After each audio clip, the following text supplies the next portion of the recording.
Naam, assalamu alaikum warahmatullahi wabarakatuh. Alhamdulillahi rabbil alamin, wassalatu wassalamu ala rasulillahi sallallahu alaihi wasallam.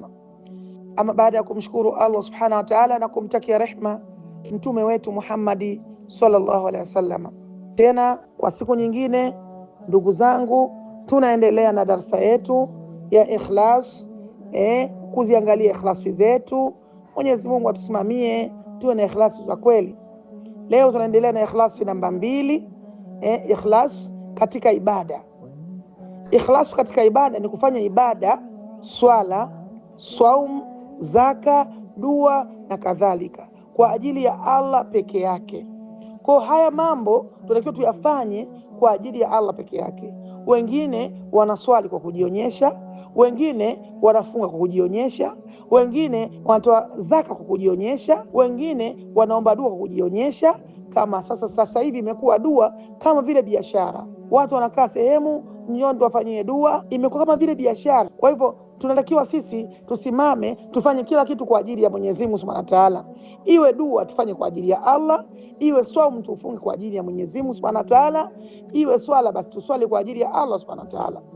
Utakuta mtu anasimamisha ibada, basi kila mtu amuone kama mimi na swali. Utaangukia pua, ndugu yangu katika imani, kwa sababu wewe uswali kwa ajili ya Mwenyezi Mungu, unaswali kwa ajili watu wakuone. Kwa hiyo safisha ikhlasi yako.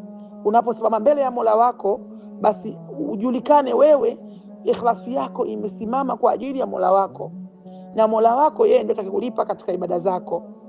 Ukifunga, ukigusa mimi nimefunga mimi usimtangazie mtu.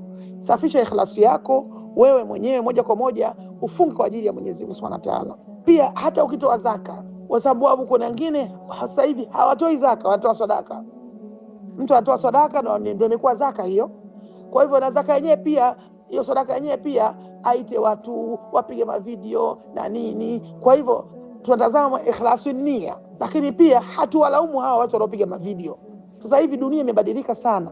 Watu wamekuwa ni wezi, hawana hofu ya Mwenyezi Mungu, hawana ikhlasi za kweli, basi watu wanawaibia.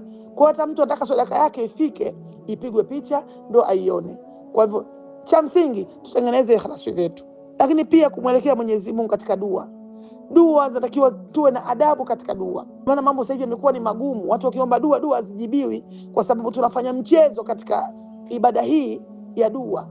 Kwa hivyo ukisimama kwenye dua vizuri, ukasafisha ikhlasi yako, basi Mwenyezi Mungu Subhanahu wa Ta'ala atakulipa kwa kile ambacho umemuomba, na atakupa kile ambacho umemuomba, na atakitia uzito, na atakulipia malipo yaliokuwa bora zaidi. Kwa hivyo ndugu zangu katika imani, hii ni ikhlas katika ibada, na Mwenyezi Mungu atujalie tufanye matendo yetu kwa ajili ya ikhlasi, na Mungu atupokelee na atuhifadhi katika dunia na akhera.